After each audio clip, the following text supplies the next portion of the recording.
नमस्ते दोस्तों। आज हम बात कर रहे हैं रेड गोल्ड यानी कॉपर की। जानते हैं क्यों? क्योंकि ग्लोबल इन्वेस्टमेंट बैंक यूबीएस ने एक ऐसी भविष्यवाणी की है जिसने, आप कह सकते हैं, पूरे मेटल बाजार में तहलका मचा दिया है।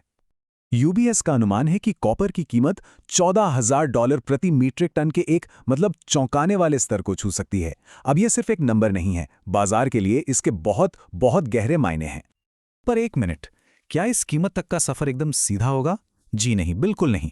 माना जा रहा है कि इस बड़ी रैली से पहले बाजार एक कंसोलिडेशन के दौर से गुजर सकता है। मतलब एक ऐसा दौर जहां कीमतें एक दायरे में फंसी रहती हैं। तो आज हम यही समझेंगे कि इस पूरे उतार चढ़ाव का हमारे भारतीय बाजारों पर क्या असर पड़ने वाला है। तो चलिए इस असर की पहली परत को खोलते हैं। हम ये देखेंगे कि ये ग्लोबल फोरकास्ट सीधे सीधे हमारे इंडियन कमोडिटी एक्सचेंज यानी एमसीएक्स पर ट्रेड करने वालों को कैसे प्रभावित करता है। देखिए, ये समझना बहुत जरूरी है कि भारत अपनी जरूरत का ज्यादातर कॉपर बाहर से मंगाता है। मतलब हम एक नेट इंपोर्टर हैं। और बस यही एक बुनियादी बात है जो हमारे बाजार को ग्लोबल कीमतों में होने वाले किसी भी बदलाव के लिए खास तौर पर सेंसिटिव बना देती है। यहीं पर डबल इम्पैक्ट का कॉन्सेप्ट सामने आता है। सोचिए, एक तो लंदन मेटल एक्सचेंज यानी एलएमई पर कॉपर की कीमतें बढ़ रही हैं और ठीक उसी समय डॉलर के मुकाबले रुपया भी कमजोर हो रहा है। तो क्या होगा? हमारी इंपोर्ट की लागत कई गुना बढ़ जाएगी। ये समीकरण बिल्कुल साफ है। एक तरफ ग्लोबल एलएमई प्राइस ऊपर गया और उसी समय यूएसडी आईएनआर एक्सचेंज रेट भी ऊपर चला गया, तो भारत में जो फाइनल इम्पैक्ट होगा वो डबल हो जाएगा। ये कोई सिंपल एडिशन नहीं है, बल्कि एक मल्टीप्लायर इफेक्ट है जो लागत को जबरदस्त तरीके से बढ़ा देता है। तो अगर यूबीएस का ग्लोबल फोरकास्ट सच होता है और रुपए की चाल भी ऐसी ही बनी रहती है, तो हम एमसीएक्स कॉपर फ्यूचर्स में 1400 से 1500 रुपए प्रति किलोग्राम तक का लेवल देख सकते हैं। लेकिन रुकिए, कमोडिटी बाजार में ये हलचल यहीं खत्म नहीं होती। इसकी लहरें सीधा हमारे शेयर बाजार तक पहुंचती हैं, जहां कॉपर की ये तेजी कुछ कंपनियों के लिए वरदान साबित होती है तो कुछ के लिए एक बहुत बड़ी चुनौती बन जाती है। मतलब बाजार साफ तौर पर दो हिस्सों में बंट जाता है। तो इक्विटी बाजार में एक सीधा टकराव देखने को मिलता है। एक तरफ है प्रोड्यूसर्स, यानी वो जो कॉपर बनाते हैं, जिन्हें बढ़ती कीमतों से सीधा फायदा होता है, और दूसरी तरफ हैं कंज्यूमर्स, जिनके लिए ये बढ़ी हुई लागत एक बड़ी मुसीबत बन जाती है। तो विजेताओं की लिस्ट में सबसे ऊपर कौन है?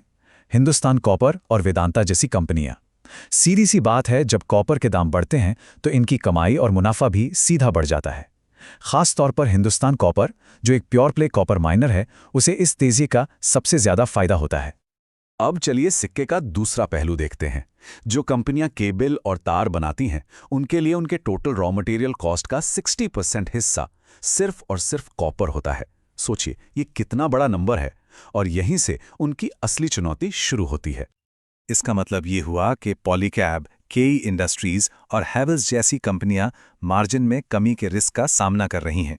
अगर कीमतें बहुत तेजी से बढ़ती हैं तो वो पूरी बढ़ी हुई लागत को फॉरेन कस्टमर्स पर पास ऑन नहीं कर पाती। नतीजा, शॉर्ट टर्म में उनके मुनाफे पर दबाव पड़ सकता है।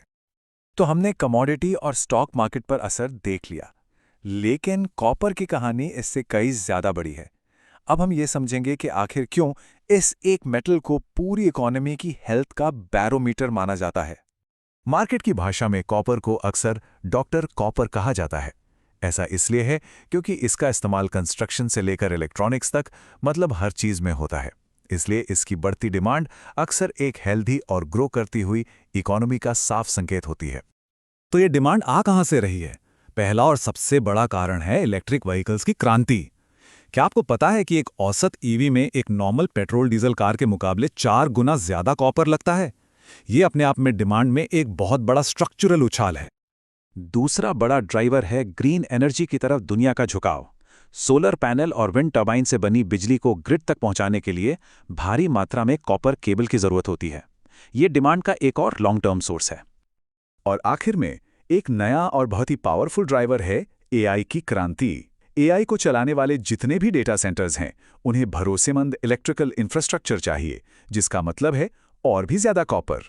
तो यहाँ सबसे जरूरी बात यह समझनी है कि कॉपर की ये रैली कोई टेम्पररी या साइक्लिकल रैली नहीं है। ये एक स्ट्रक्चरल बदलाव है। ये ईवी, ग्रीन एनर्जी और एआई जैसे हमारी इकोनॉमी में हो रहे फंडामेंटल लॉन्ग टर्म बदलावों की वजह से है। तो चलिए अब इन सभी डॉट्स को कनेक्ट करते हैं और देखते हैं कि कॉपर की ये पूरी कहानी हमें आखिर बता क्या रही है। संक्षेप में कहानी कुछ ऐसी है। एक ग्लोबल फोरकास्ट चिंगारी का काम करता है। करेंसी रेट भारत में इस आग को और भड़का देता है। ये शेयर बाजार को विजेताओं और हारने वालों में बांट देता है, और ये सब कुछ लॉन्ग टर्म स्ट्रक्चरल डिमांड की एक मजबूत नींव पर टिका हुआ है। ये पूरा विश्लेषण आपको सिर्फ ठोस डेटा देने के लिए है।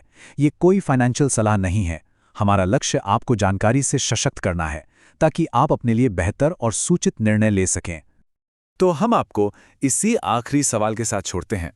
जब हम ये जानते हैं कि आने वाले लंबे समय तक डिमांड सप्लाई से कहीं ज़्यादा रहने वाली है, तो डॉक्टर कॉपर असल में हमें आने वाली ग्लोबल इकोनॉमी के बारे में क्या संकेत दे रहा है? ये एक ऐसा सवाल है जिस पर सोचना बहुत ज़रूरी है।